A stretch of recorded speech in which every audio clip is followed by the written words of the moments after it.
High viewers, ఈరోజు కుకట్పల్లి సహస్ర కేసుకు సంబంధించి పోలీసులు బయటపెట్టిన అంశాలను మొత్తం చెక్ చేస్తుంటే ఈరోజు మన విద్యా వ్యవస్థ ఎలా ఉంది, ఈరోజు మన సమాజం ఎలా ఉంది, అన్నింటి గురించి కూడా ఆలోచించాల్సి వస్తుంది. గణేష్ గోల్డ్ తాకట్టులో ఉన్న బంగారాన్ని విడిపించి కొనబడును. సంప్రదించండి 9966511144. యాక్చువల్గా ధర్మస్థల కేసు సంబంధించి మేజర్ అప్డేట్ ఉంది. అది ఇస్తానని చెప్పేసి అంటే కావేస్ మీడియాలో కుకట్పల్లి ఇవ్వండి సార్ అన్నారు. ధర్మస్థల సంబంధించిన మేజర్ అప్డేట్ అనేది ఈ వీడియోలో ఎండింగ్లో అటాచ్ చేస్తాను. ముందు కుకట్పల్లి సహస్ర కేసు సంబంధించి చెప్తాను. హ్యూమన్ ఇంటెలిజెన్స్ ద్వారా ఛేదించబడి ఫస్ట్ కేసు అనుకోవచ్చు. ఈ టెక్నాలజీ బాగా డెవలప్ అయిన తర్వాత అంటే మొత్తం కాల్ డేటా రికార్డ్స్ తీశారు, సీసీటీవీలు మొత్తం చెక్ చేశారు. అండ్ ఇన్వెస్టిగేషన్ చేస్తున్నప్పుడు వారి కదలికలు రైకముందు కూడా సైకాలజిస్ట్ అది గమనించారు.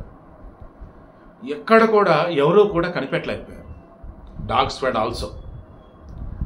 చివరికి మరి ఎలా ఆ పిల్లోడు దొరికాడు, 10th క్లాస్ పిల్లోడు అంటే హ్యూమన్ ఇంటెలిజెన్స్. ఆ పిల్లని చంపిన రోజు వాడు ఆ బిల్డింగ్ మీద నుంచి వేరే బిల్డింగ్ మీదకి వెళ్ళాడు. అక్కడ వాడు దాంకొని ఉన్నాడు, టచ్ ఆడుతున్నాడు. ఈలోపు వర్క్ ఫ్రమ్ హోమ్ చేసినట్టు ఒక సాఫ్ట్వేర్ ఇంజనీర్ ఆ పిల్లని గమనించాడు. పిల్లలు కదా ఆడుకుంటున్నారని చెప్పేసి అనుకున్నాడు. కానీ అక్కడ ఒక పాప చంపేశారు. ఆ పాపను చంపేంత తలకు వీళ్ళంతా ఇన్వెస్టిగేషన్ చేస్తామని చెప్పేసి పోలీసులకు తెలుసు. ఇతనికి తెలిసింది. ఇన్వెస్టిగేషన్ చేస్తున్నప్పుడు ఆ పోలీసులు ఈ వర్క్ ఫ్రమ్ హోమ్ చేస్తున్న అతను కూడా అడిగి ఉన్నారు. ఎందుకంటే ఆ సమయంలో ఆ ఇంటికి సరౌండింగ్స్లో ఎవరెవరు ఫోన్లు అయితే యాక్టివ్లో ఉన్నాయో వారందరిని క్వశ్చన్ చేశారు. అలా క్వశ్చన్ చేస్తున్నప్పుడు ఇతను ఆ పిల్లోడి మీద డౌట్ ఉంది, బట్ పిల్లోడు కదా ఎందుకు అన్నట్టుగా అనుకున్నాడు. మెయిన్ వైల్ ఈ పోలీస్ ఇన్వెస్టిగేషన్ చేస్తున్న మూమెంట్లో ఆ పిల్లోడిని కూడా క్వశ్చన్ చేస్తే ఆ పిల్లోడు అప్పుడప్పుడు వీళ్ళ ఇంటికి వెళ్తాడు. 2 నెలల క్రితం ఈ పాప సహస్ర బర్త్డే అప్పుడు ఆ ఇంటికి వెళ్ళాడు, కేక్ తిన్నాడు. ఈ పిల్లోడి పేరు సాయి. వీడు ఆ అమ్మాయిని చెల్లి చెల్లి అంటూ ఉంటాడు. వీడు చెల్లండి నాకు, నేను కూడా వెళ్తుంటా వాళ్ళ ఇంటికి.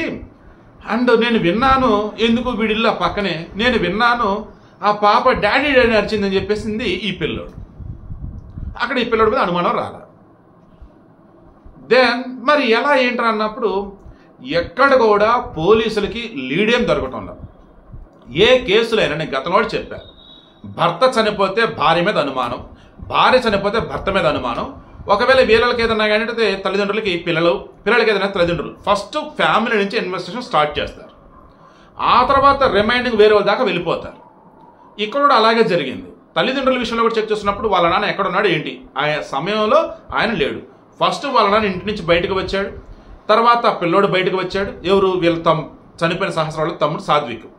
ఫైనల్లీ వాళ్ళ అమ్మ బయటకు వచ్చింది, వెళ్ళింది. వాళ్ళ అమ్మ కూడా ఏం చెప్పింది, నేను వచ్చే ముందు పాప స్నానం చేసి వస్తే సరిగా లేదు, ముందు మళ్ళీ స్నానం చేసుకోపో, అన్ని రెడీగా పెట్టాను, మళ్ళీ స్నానం చేసి వచ్చి తినేసి అని చెప్పేసి అన్నాను.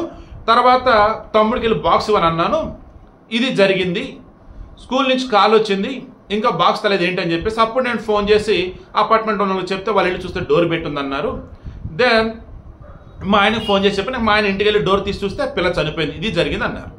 ఇక ఓవరాల్గా అన్నప్పుడు అమ్మా నాన్న కూడా కాదు, చుట్టుపక్కల వాళ్ళు కాదు, అపార్ట్మెంట్లో ఉన్న వాళ్ళు కాదు, మరి ఇంకెలా ఏంటి అన్నప్పుడు అప్పుడు ఈ software engineer work from home ఎవరైతే చేస్తున్నారో అతను పోలీసులు చెప్పాడు, సార్ ఇంత చెక్ చేస్తున్నప్పుడు నాకు ఒకటి మీద డౌట్ వస్తుంది.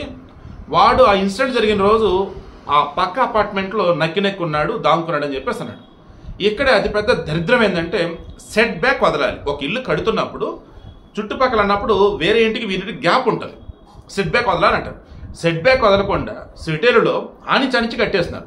దానివల్ల ఏమవుతుంది, పేరుకి అపార్ట్మెంట్లు ఆ పైన ఆయన నుంచి ఇంటి మీదకి, ఇంటి నుంచి ఆయన మీదకి దూకేస్తున్నారు. ఆడు చేసింది కూడా అదే, ఆడుకుంటున్నాడని అనుకున్నాడు, బట్ ఆడు ఏదో చేసాడని చెప్పేసి అనిపించింది. ఇక పోలీసులకి ఇది కదా కరెక్ట్ లీడ్ పాయింట్ అనుకున్నారు. ఇది ఒక్క చిన్న పాయింట్ మన వల్ల మేము మర్చిపోయాం. సో చుట్టుపక్కల వెతుకుతున్నాం తప్ప, కింద నుంచి పైదాకా అని చెప్పేసి అంటున్నాం తప్ప వేరే అపార్ట్మెంట్ నుంచి దీని మీదకి ఎందుకు రాకూడదు, వెనక నుంచి, ఇది కరెక్ట్ పాయింట్ అని చెప్పేసి అనుకొని ఆ పిల్లోడు ఎవరేంటని చూసుకొని ముందు పిల్లోడు స్కూల్కి వెళ్ళారు. పిల్లోడు స్కూల్కి వెళ్ళినప్పుడు విచారణ చేస్తున్నప్పుడు కాదు కూడదు అదే అన్నారు. నేను మరలా చెప్తున్నా, కొంతమందికి అర్థం కాకుండా పిచ్చి కామెంట్లు పెడుతున్నారు. ఎక్కడైనా సరే పోలీసులు ఎవరినైనా అదుపులోకి తీసుకున్నారు అంటే వాళ్ళు ఏం జరిగింది ఏంటని చెప్పరు, ఎందుకు చంపావని అంటారు. ఒకవేళ చావుకు సంబంధించి దొంగతనం సంబంధించితే ఎందుకు దొంగతనం చేసామంటారు. ఆ అడిగే విధానం కూడా అవతలడు తప్పు కనుక చేస్తే దొరికిపోతాడు. అటుండి వీళ్ళ క్వశ్చనింగ్ కూడా అవతడు తప్పు చేయలేదు అనుకో, వాడు చెప్పేదాన్ని బట్టి వీళ్ళకి అర్థమైపోయింది వీడు కాదురా అని చెప్పేసి అయినా సరే మరలా అడుగుతారు. అలా వాడిని అడిగారు, వాడు ఓపెన్ అయిపోయాడు.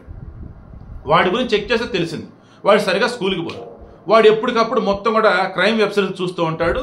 అండ్ వాడు క్రికెట్ అంటే పిచ్చి, వాడు జల్సాలు చేయాలి, వాళ్ళ ఫ్రెండ్స్ లాగా కొంచెం డబ్బులు ఖర్చు పెడితే గొప్పగా బతకాలని వాడి కోరిక.